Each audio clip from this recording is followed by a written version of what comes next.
Langsung aja kita mulai. Coming up. Yang pertama adalah ketika kita opening nih, biasanya kesalahan yang terjadi yang tidak sesuai dengan KBBI adalah penggunaan kata yang terhormat dan yang kami hormati. Biasanya kalau misalnya opening, dimulai dengan selamat datang dan selamat pagi kami ucapkan kepada yang terhormat Gubernur DKI Jakarta, Bapak Anies Baswedan. Kemudian yang kedua, dan kami juga ucapkan selamat pagi dan selamat datang kepada yang terhormat Kepala Dinas Pariwisata DKI Jakarta, Bapak siapa gitu misalnya. Nah, itu kan pengulangan ya. Jadi yang namanya yang terhormat itu cuma ada satu yang paling. Nah, kalau misalnya kalian udah menggunakan yang terhormat nih untuk yang pertama yang paling tinggi, misalnya Bapak Gubernur, untuk yang ke bawahnya jangan pakai yang terhormat lagi, tapi pakailah yang kami hormati. Next, ketika kita mempersilahkan seseorang untuk memberikan sambutan atau untuk maju ke atas panggung untuk membuka sebuah acara. Nah, kesalahan yang biasanya terjadi adalah MC-nya ini ngomong waktu dan tempat kami persilahkan. Oh my god, that is totally wrong. Karena waktu dan tempat nggak bisa dipersilahkan. Yang bisa dipersilahkan adalah orangnya, narasumbernya, atau tamunya. Jadi kalian persilahkanlah orangnya atau tamunya.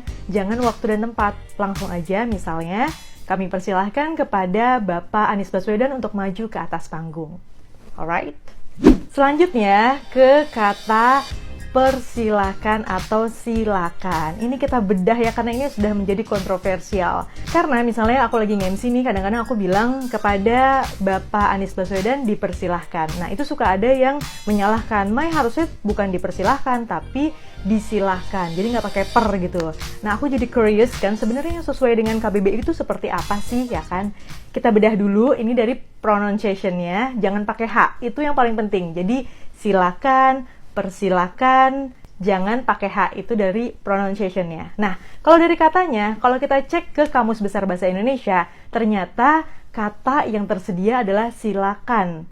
Nah, terus aku bingung nih, sebenarnya boleh nggak sih disambungin sama imbuhan di, jadi disilahkan atau dipersilahkan? Nah, karena ragu, aku sudah sampai menanyakan kepada ahli bahasa di Sekretariat Negara ya ini ya.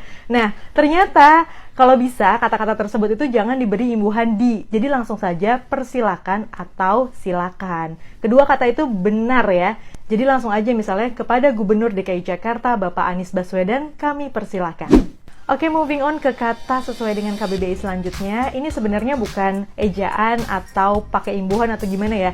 Ini hanya pronunciation aja. Kadang-kadang kita sering banget mengucapkan kata saudara-saudara, ya kan? Nah, kalian harus make sure kalau pronunciasinya bukan saudara-saudara, oke? Jadi bukan cuma bahasa Inggris aja yang pronunciation-nya harus benar, bahasa Indonesia juga kita harus benar pengucapan katanya. Seperti apa?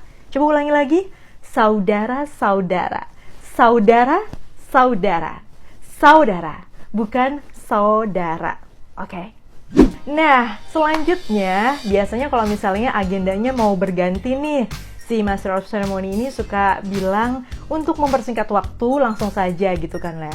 Nah, berdasarkan KBBI itu tuh salah, karena waktu tidak bisa disingkat-singkat. Yang bisa disingkat adalah kata misalnya gitu kan. Kalau waktu nggak bisa disingkat, tapi bisa apa? Bisa dihemat atau diefisiensikan. Nah, jadi diubah aja kalimatnya menjadi misalnya nih, untuk mengefisiensikan waktu, langsung saja kita masuk kepada acara berikutnya, yakni sambutan-sambutan. Berkaitan dengan mengganti agenda atau ke acara selanjutnya, kadang-kadang seorang MC juga sering banget kepleset ngomong menginjak ke acara berikutnya. Nah, kata menginjak ini sesuai dengan KBBI memang benar ya, tapi biasanya digunakan untuk jangan menginjak rumput. Nah, kalau ke acara berikutnya, jangan menggunakan menginjak, gunakanlah kalimat lain misalnya masuk ke dalam acara berikutnya. Atau langsung saja, acara selanjutnya adalah gitu. Karena kalau kata menginjak ini kita gunakan untuk masuk ke acara berikutnya, kayaknya kesannya agak rancu gitu. Menginjak ke agenda berikutnya, agak rancu. Jadi gunakanlah kata-kata yang lebih simple seperti acara selanjutnya adalah. Sesimpel itu guys. Gak usah banyak improvisasi yang malah melanggar KBBI. Selanjutnya, ini nggak pakem sih, tapi untuk pengetahuan kita aja bahwa kalau misalnya lagi ada acara menyanyikan lagu Indonesia Raya, biasanya kan ada kata-kata hadirin dimohon berdiri. Nah, Ada yang tidak setuju dengan kalimat ini, walaupun ini udah widely used ya, udah digunakan di mana-mana, bahkan di acara kenegaraan pun kata-katanya hadirin dimohon berdiri, kayak udah pakem banget gitu. Nah, ternyata dari kalimat hadirin dimohon berdiri ini banyak beberapa ahli bahasa yang tidak terlalu setuju. Karena kenapa? Karena jadi rancu, siapa yang meminta mereka berdiri gitu loh. Nah, makanya ada beberapa ahli bahasa yang pengennya tuh jangan hadirin dimohon berdiri, tapi langsung saja kami mohon hadirin untuk berdiri. Jadi kan jelas tuh siapa yang memohonnya, yaitu si kami ini. Gitu, jadi balik lagi ke kalian, apakah menurut kalian hadirin dimohon berdiri itu udah cukup lengkap? Kalau misalnya belum, ya marilah kita ikuti beberapa ahli bahasa ini dengan menyebutkan kami mohon hadirin untuk berdiri. Last but not least, ini juga kalimat yang selalu digunakan padahal salah. Kalimat ini berasal dari salah satu presenter kondang zaman dulu yang sekarang sudah jadi anggota DPR. Siapa coba? Kalian pikir aja sendiri deh ya. Tapi dia sering banget waktu masih jadi presenter dulu, cara menutup acaranya itu dengan kalimat, mohon maaf apabila ada salah-salah kata. Coba kita renungkan, ada yang salah nggak di situ? Ayo, ada yang tahu nggak apa yang salah? Yang salah adalah kata salah di situ diulang 2 kali. Nah, sebenarnya penggunaan salah di sini adalah kata keterangan kan, yang sebenarnya tidak perlu diulang 2 kali. Mungkin yang perlu diulang adalah katanya nih. Jadi, mohon maaf apabila ada kata-kata yang salah. Bukan mohon maaf apabila ada salah-salah kata. Gitu. Jadi kedepannya nih, supaya kita menggunakan bahasa Indonesia yang baik dan benar, ketika ada public figure yang mungkin kata-katanya itu sudah membumbung tinggi, mungkin kata-katanya itu sudah terkenal, jangan langsung dijiplak atau diikutin, tapi ditelaah dulu, dianalisis dulu apakah sudah sesuai dengan KBBI atau tidak, supaya tidak terjadi kesalahan yang diduplikasi lagi oleh orang lain. Jadi mulai sekarang kalau kita menutup acara, bukan mohon maaf apabila ada salah-salah kata, tetapi mohon maaf apabila ada kata-kata yang salah.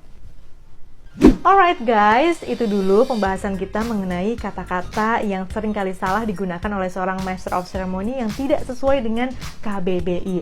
Kalau misalnya kalian punya mungkin kata lain yang belum kita ketahui, atau mungkin pengen menyanggah kata-kata yang sudah aku ucapkan, silahkan komen di bawah, kita bahas bareng-bareng bagaimana cara menjadi Master of Ceremony yang sesuai dengan KBBI. Sampai di sini dulu, terima kasih udah nonton video ini, semoga bermanfaat untuk karir per-MC-an kita, semoga makin keren dan makin jaya, oke? Thank you so much for watching my video, don't forget to leave a like, comment, and subscribe, bye-bye!